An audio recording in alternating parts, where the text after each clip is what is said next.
Namun keringat Astika itu kembali bercucuran.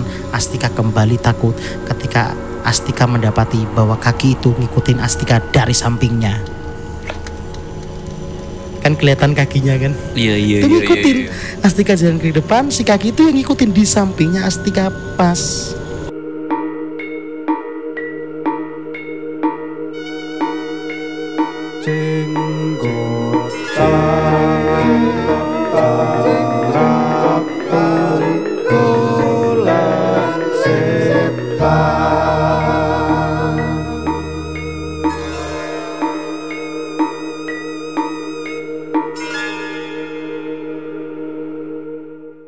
Jumpa lagi di Jenggotan.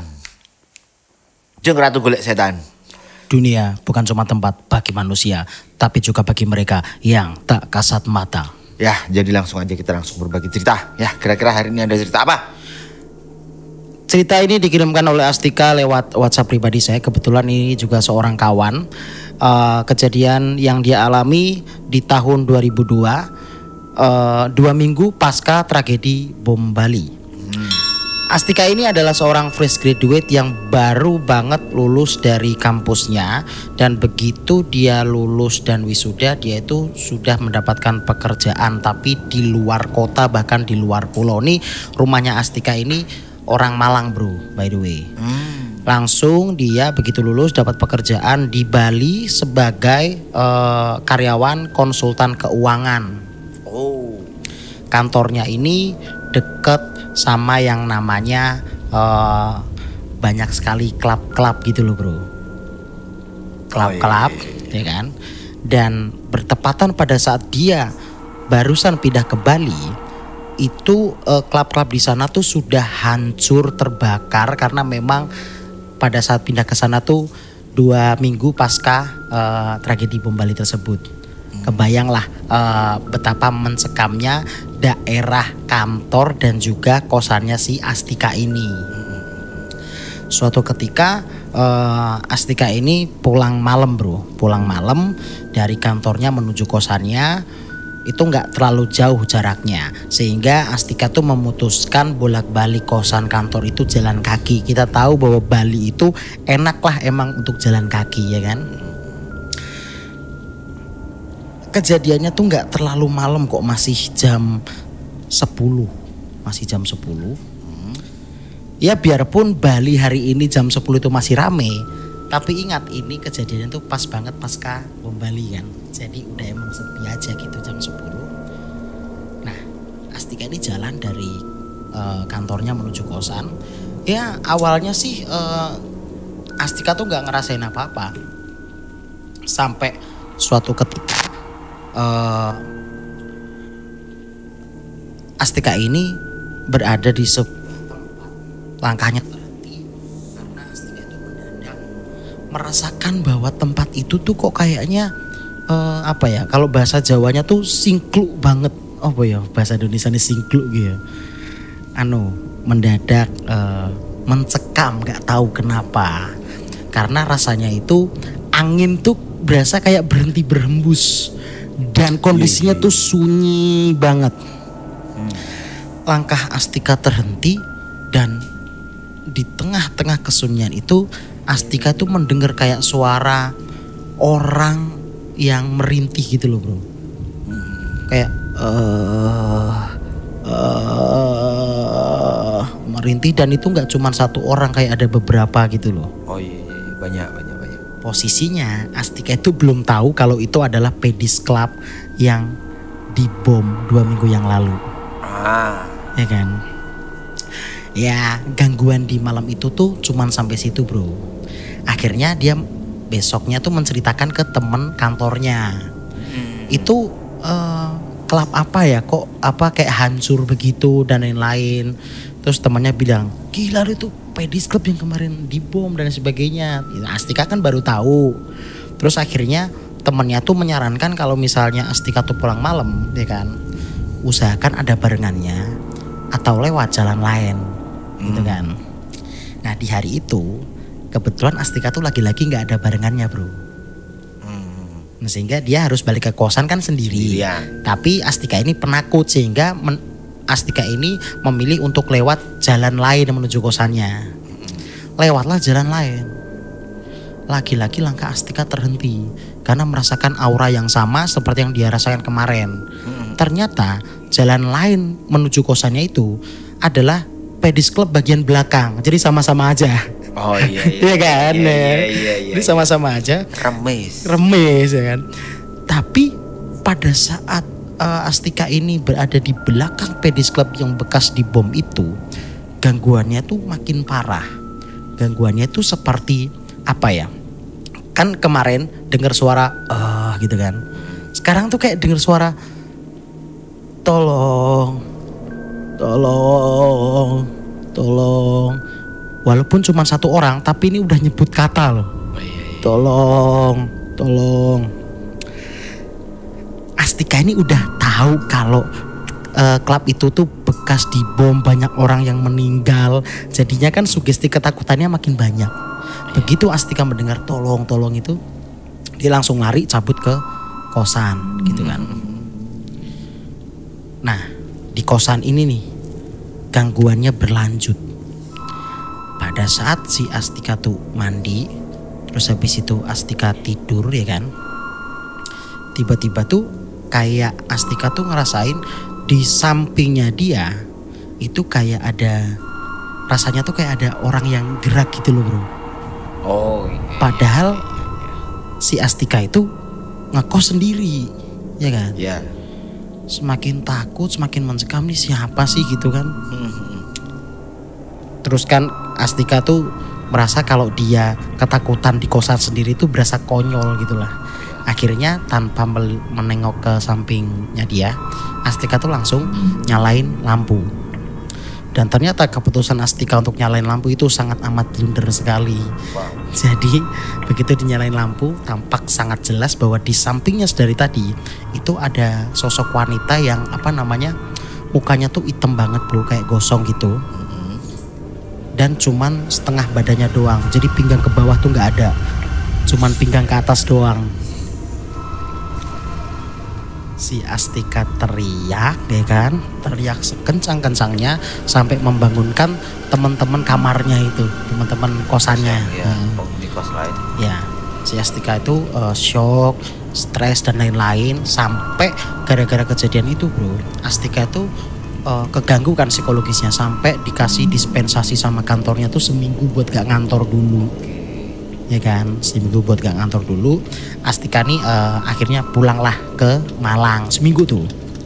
Tapi kan yang namanya karyawan tetap aja setelah 1 minggu Astika kan balik ke Bali tuh, ya kan, untuk memenuhi kewajibannya untuk bekerja. Nah balik si Astika ini berencana untuk pindah kos. Tapi kan kalau pindah kos kan butuh proses ya. Otomatis begitu Astika nyampe di Bali lagi, Astika tuh tetap tidur di kosan yang sama dulu nih untuk sementara doang. Nah, si Astika ngantor lah seperti biasa. Psikologi Astika nih udah balik ya kan. Si Astika ini dikasih dispen juga untuk tidak pulang kantor itu malam-malam. Udahlah pulang sore aja lah, kerjain di kosan aja, kerja kalau belum selesai. Itu tuh berlangsung sebulan bro. Astika tuh diizinkan untuk tidak pulang malam-malam. Sampai akhirnya Astika pindah kos ya kan. Dan dia itu lupa lah sama kejadian-kejadian mistis yang pernah dialami. Pindah kos. Sayangnya perpindahan kosnya Astika ini gak jauh-jauh dari kosan lama. Yang berarti kalau Astika pulang dari kantor itu tetap ngelewatin pedis club. Ya kan. Tapi it's okay lah, yang penting pindah aja lah. Nah di sini nih gangguan paling ekstrimnya itu justru ketika Astika pindah kos. Pulang dari kantornya lagi-lagi malam karena dia lupa pernah ngalamin kejadian mistis. Malam dan sendirian lagi, ya kan? Jalan ngelewatin bagian depan pedis club kan, lewatin. Nah si Astika ini teringat, aduh kan saya kan pernah diteror ya sama hantu-hantu arwah-arwah korban ya. Sehingga tapi kan Astika mau nggak mau jalan nih. Nah sehingga Astika ngakalinya tuh Astika tuh jalan nunduk dan berusaha untuk tidak mempedulikan sekitarnya dengan kedua telinganya tuh ditutupin sama headset. Jalan nunduk ditutupin sama headset. Jalan dia nunduk jalannya, nunduk tek, tek, tek, tek, tek, tek. Sampai di Pedis Club tetap jalan sampai akhirnya langkah Astika terhenti ketika ngelihat di bawah depan, dia kan nunduk dia kan bawah depan itu ada sepasang kaki. Dan sepasang kakinya ini bukan sepasang kaki orang yang biasa ya. Itu sepasang kaki yang hitam banget ya kan. Gosong. Ya dong. Ngelihat tuh jaraknya tuh kira-kira cuma 5 meter doang lah di depan Astika kan. Astika tuh gak berani ngangkat pandangannya bro. Gak berani. Dia tuh berhenti.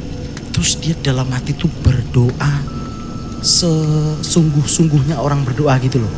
Mencoba tenang. Dan by the way kakinya tuh masih di situ. Terus setelah si Astika ini ngerasa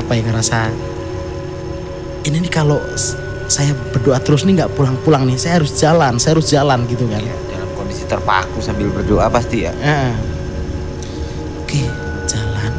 Apapun yang terjadi tidak akan saya pedulikan. Itu kata hatinya Astika. Jalan dia tak. Momen yang paling deg-degan adalah ketika Astika semakin mendekat ke kaki itu. Makin mendekat. Nah ini nih momen paling deg-degannya nih. Ketika kaki Astika itu sejajar dengan kakinya makhluk itu. Sejajar, kan harapannya ngelewatin tuh. Akhirnya setelah ngelewatin, kakinya kan udah tidak terlihat oleh Astika lagi kan. By the way Astika tetap nunduk nih. Ngelewatin, Astika tuh merasa kayak ada sebuah kelegaan yang luar biasa gitu loh. Berhasil ngelewatin si kaki itu. Jalan. Namun keringat Astika itu kembali bercucuran. Astika kembali takut ketika Astika mendapati bahwa kaki itu ngikutin Astika dari sampingnya. Kan kelihatan kakinya kan? Iya. Itu ngikutin. Astika jalan ke depan, si kaki itu yang ngikutin di sampingnya Astika pas. Astika jalan. Terus pokoknya ditelateni lah jalan. Dan akhirnya sampailah di kosan. Kosannya tuh sebetulnya jarak antara Pedis Club dengan kosan itu cuma 500 meter. Tapi rasanya tuh kayak jalan 3 hari gitu karena kan dibarengi sama makhluk itu kan. Iya. Begitu udah nyampe pagar kos, kaki itu tuh udah gak ada. Akhirnya itulah Astika pulang terus tidur dengan tenang lah intinya gitu. Nah, Anda tahu kalau misalnya Astika ini kan sudah melewati beberapa gangguan mistis dan bisa ia lewati dengan sangat baik gitulah. Intinya gitulah. Sehingga Astika ini ada sedikit rasa pede untuk lewat ke sana lagi. Sehingga besoknya ketika Astika pulang malam lagi, lewat ke sana lagi bro, tapi sudah tidak setakut dulu. Sehingga Astika jalannya tuh gak nunduk tapi jalannya ya straight on the front gitulah ya kan. Nah, jalan dia. Tak jalan sampai di Pedis Club. Wah nggak ada apa-apa, jalan lagi. Tapi setelah melewati Pedis Club, tiba-tiba dari jarak 30 meter di depan Astika tuh kayak udah ditungguin sama sosok wanita. Badannya sih utuh, cuman pakai dress hitam dengan semua badan yang emang hitam banget. Dan gak cuma hitam, kakinya hitam, terus tangan sama kakinya tuh kayak masih ada, Anda tahu gak sih bro, percikan-percikan api yang masih merah-merah gitu loh. Masih agak nyala gitu loh. Di kaki sama tangannya kan. Nah posisi si wanita itu 30 meter di depan Astika dan membelakangi Astika. Berhenti dong Astika. Walaupun Astika sudah mulai pede untuk melewati Pedis Club itu, tapi ketika mengetahui makhluk itu dengan sangat amat jelas, Astika terhentilah langkahnya. Mana jalan satu-satunya ke situ lagi kan? Berhenti, terus Astika mencoba tenang dengan segala ketakutannya. Astika mundur nih, mundur. Akhirnya Astika memutuskan untuk lewat jalan lain. lewat belakang Pedis Club. Oke. Ya kan ada jalan lain dong. Yo.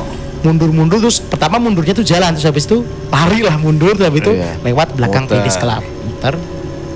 Dan ternyata usaha Astika untuk muter itu adalah usaha yang sangat amat sia-sia ketika mendapati makhluk itu ada lagi di depan Astika. Kayak nungguin gitu loh, emang niat dicegat. Iya. Ya kan? Dan posisinya sama kayak tadi, si perempuan itu membelakangi Astika. Namun sekarang ketika momen freeze moment ya, Astika diem, makhluk itu juga diem. Tiba-tiba makhluk itu tuh kepalanya noleh 180 derajat ke arah Astika tanpa membalikan badannya, jadi kepala doang. Tak gitu kan. Setelah membalikan kepalanya itu, tiba-tiba si setannya tuh jalan cepat ke arah Astika sampai mukanya Astika dan mukanya makhluk itu tuh cuman jarak beberapa senti doang. Face to face. Dan setelah itu makhluk itu teriak.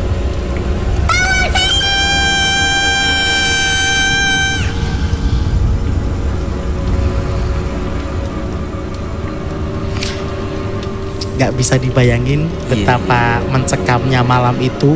Astika sendiri gak ada sama sekali motor atau mobil yang lewat bro, karena memang di daerah Pedis Club, Sari Club dan lain-lain itu memang pada waktu itu harus disterilkan bro, karena memang masih ada penyidikan dari kepolisian kan.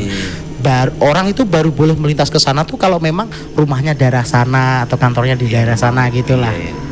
Dan itulah yang dialami Astika ketika dia bekerja di Bali. Dan memang ketika Astika tuh sharing lah sama masyarakat sana, memang arwah-arwah korban tragedi bom Bali 2002 itu memang masih bergentayangan bahkan sampai dengan hari ini. By the way, tragedi bom Bali ini ada tragedi yang terjadi di tahun 2002 yang titik pengebomannya bro berada di Pedis Club dan Sari Club.